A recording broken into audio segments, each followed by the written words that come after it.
Salut à tous, aujourd'hui on se retrouve pour mes achats manga du mois de mars avec déjà beaucoup de retard car aujourd'hui nous sommes déjà le 18 avril 2016 et le mois de mars est fini depuis le 31 mars et oui donc manque de temps et, euh, et puis voilà c'est surtout un manque de temps et j'ai beaucoup de boulot en ce moment avec l'école donc je n'ai pas vraiment eu le temps de faire ça. Donc le mois dernier, donc le mois de mars, donc j'ai acheté 20 mangas. Pourquoi? 20 mangas c'est beaucoup parce que en même temps il y a ce que j'ai eu pour mon anniversaire.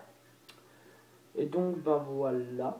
Donc commençons. Donc, on va déjà commencer par ce. Non. Je vais mélanger ce que j'ai eu pour mon anniversaire et ce que j'ai eu et ce que j'ai eu pour le mois de mars. On va commencer par le tome 4 de Hajin. Donc oui, Hajin, donc le tome 4 qui était sorti normalement au mois de février, je l'ai eu avec beaucoup de retard. Et franchement, très content de l'avoir reçu pour ce mois de mars. Très content, donc de Gamon Sakurai, édité chez Glénat dans leur collection Seinen. Donc, c'est toujours en cours au Japon avec déjà 7 tomes de parus. Et le tome 5 est prévu pour le 4 mai. Donc, je vais le lire très vite, très bientôt. Donc voilà, donc j'ai eu le tome 3 il n'y a pas longtemps, donc qui est très bon. Donc voilà. Et plutôt une couverture que j'apprécie. Voilà. Je vais essayer de vous montrer les dessins. Voilà. Qui franchement, je kiffe. Qui a même été élu meilleur seinen de l'année 2015. Hajin. Donc voilà. Donc voilà, c'est fait. On passe maintenant au tome 2 de One Punch Man qui est sorti début mars. Donc j'ai eu dès sa sortie. De One et Yusuke Murata, édité chez Kurokawa dans leur collection Shonen, même si c'est plutôt, on va dire, un seinen. Je le mettrais plutôt dans les seinen, et au Japon, c'est considéré comme un seinen. Donc, le secret de la puissance. Donc, sur la couverture, nous voyons Genos, et là, c'était un fantôme noir. Voilà, le fantôme noir de Sato. Et là, c'est Genos, donc, qui, à la fin du tome 1, est devenu l'apprenti de Saitama. Donc c'est tout ce que je sais. Ensuite, je l'ai toujours pas lu parce que le prochain tome sort dans longtemps. Et il faudra peut-être aussi que je le lise hein, parce que le premier tome m'a beaucoup plu et j'ai hâte de voir ce que va donner ce tome 2 qui a juste une couverture franchement magnifique hein, et le dernier, franchement, il va fort et je vous montre aussi franchement l'auteur, hein, franchement, fait vraiment de sacrés. Voilà, puis un petit Saitama. Franchement, que ce soit le tome 1 ou le tome 2, couverture. Même si maintenant je préfère la couverture du tome 2 qui est beaucoup, on va dire, plus jolie. Parce qu'il y a plus de couleurs et tout. Et ça, moi, c'est ce que j'aime bien les mangas. On passe ensuite au tome 26 de Kuroko no Basket de Tanatoshi Fujimaki. Ah oui, j'ai oublié de dire que One Punch Man, c'était en cours au Japon avec déjà 10 tomes de parus. C'est ce que j'ai oublié de dire. Et Kuroko no Basket, c'est de Tanatoshi Fujimaki, édité chez Kaze dans leur collection Shonen. Donc, le manga est fini au Japon en 30 tomes. Actuellement en France, nous sommes déjà à 26 tomes. Tome 27 est prévu pour le mois de juin. Donc, Kuroko, donc couverture nous voyons Tetsuya Kuroko. Donc voilà, avec sa tenue de basket. Donc oui, donc là, dans ce tome-là, donc je l'ai lu, qui est franchement un tome épique. Donc nous aurons la finale entre Rakuzan et Seirin. Et voilà. Et c'était la fin, le tome dernier, le tome 25, c'était la fin du passé de Kuroko à Teiko. Donc qu'on a appris quand même beaucoup de choses sur Kuroko. Donc maintenant, les coéquipiers en savent beaucoup plus sur Kuroko qu'avant. Même Kagami. Donc, ben voilà. Je vous montre les dessins. Ah, je vous ai pas montré les dessins de One Punch Man. Franchement, les dessins, mais époustouflants. Il y a des moments, c'est vraiment époustouflant. Franchement, One Punch Man, ça va être un gros kiff. Hein. C'est vraiment un gros kiff. Et Kuroko, franchement, les dessins, franchement, pour comparer au début, c'est vraiment, sincèrement, il s'est vraiment amélioré que Fujimaki. C'est vraiment quelqu'un. C'est comme le Hajime Isayama de Shingeki no Kyojin où, franchement, il s'améliore vraiment au niveau dessin. Lui c'est pareil, il est commencé avec des dessins de merde, comme Hajime Isayama, pour finir avec des dessins de folie, franchement, c'est juste épique. On passe maintenant au Naruto Shippuden, le film The Lost Tower, d'après Masashi Kishimoto, et c'est édité chez Jump Comics. Alors, en couverture, nous voyons Minato, Naruto, Sara, Choza et Shibi, le père de Shino, et lui c'est Choza, le père de Shoji. Alors franchement, c'est un très bon film, hein, parce que ça fait un moment que je le voulais déjà, le film The Lost Tower, et franchement, j'ai pas hésité à le prendre, franchement, très bien. Hein, franchement, on dirait qu'on regarde même l'animé. Parce que ce qui est bien dans celui-là, c'est qu'il y a Minato, qui est un de mes persos préférés. On a quelques apparitions de... On revoit Kakashi enfant, ben, pas adulte. On voit aussi Hiruzen, le Hokage troisième du nom. Et ce qui est bien, c'est que Minato sait pas encore qu'il va devenir Hokage, même si Naruto dit ah, je vous ai vu, portrait du quatrième Hokage, blabla. Voilà. Ce qui est dommage aussi, par contre, c'est que le méchant, on le voit vraiment pas beaucoup. On voit vraiment sous sa forme ultime dès le début. C'est ce qui est dommage, on le voit pas beaucoup. Donc le méchant, c'est Mukade ou Han Rokuzan. On voit pas aussi beaucoup Yamato, c'est ce qui est dommage. Sakura et Sai, on ne voit pas beaucoup. Bon, ça, c'est normal. Mais bon, dans l'ensemble, c'est un très bon film hein, que j'ai beaucoup kiffé à lire. Surtout les Rasengan avec Naruto et Minato. Même si à la fin, Naruto se doute un peu que Minato, c'est peut-être son père. Bon, il n'a pas répondu, mais bon, Naruto le saura quand même plus tard. Et ce que je ne savais pas, c'est que ce film remonte après la mort de Jiraiya. Et sûrement après l'arc de Pain. Donc voilà, donc très bon film que je conseille. On continue avec le tome 5, le dernier tome de King's Game de Nobuaki Kanazawa et dessin Hitori Renda, édité chez Kiyun dans leur collection Seinen. Donc là, nous voyons Nobuaki. Franchement, fin que de poisson. La fin m'a déçu un peu. Il y a beaucoup de morts dans ce tome. Franchement, c'était l'hécatombe.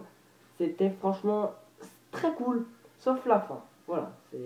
La fin était merdique pour moi. Que de poissons. J'aurais trouvé mieux. Parce qu'il aurait pu trouver, il aurait pu trouver mieux Nobuaki Kanazawa, l'auteur de King's Game. Bon, après, c'est mon avis, mais bon. Dans l'ensemble, c'était une très très bonne série. Franchement épique. Très très cool. Et une assez bonne fin. On continue avec le tome 2 et 3 de Soul Eater. J'ai pris pareil beaucoup de retard. Donc là j'ai lu le tome 2 qui était très bon avec Black Star et Tsubaki. Tome 2. Et là Death Seat avec les sœurs Thompson. Voilà, donc le tome 3.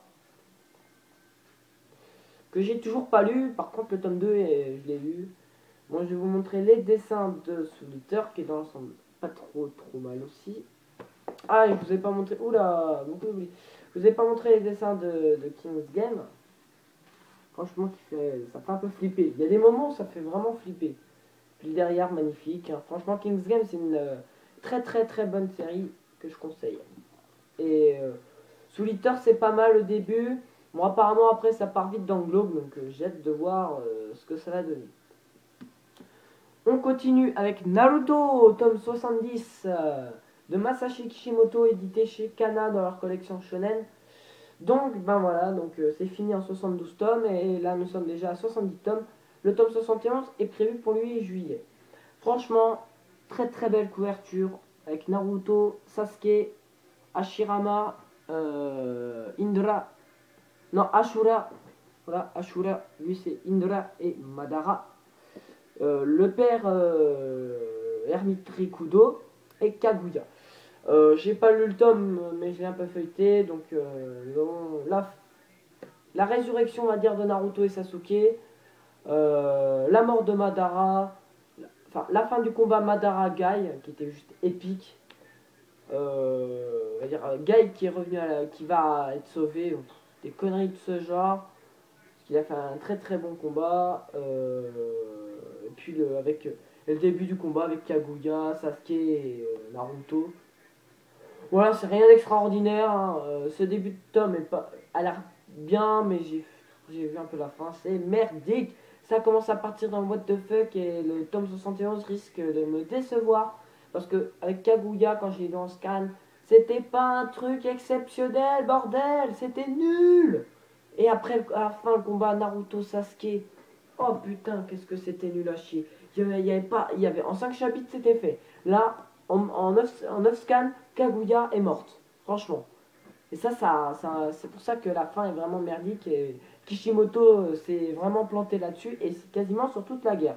Sauf le combat avec Edo Itachi et Edo Nagato face à Naruto et Killer Bee.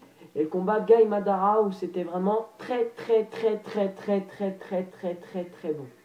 Franchement.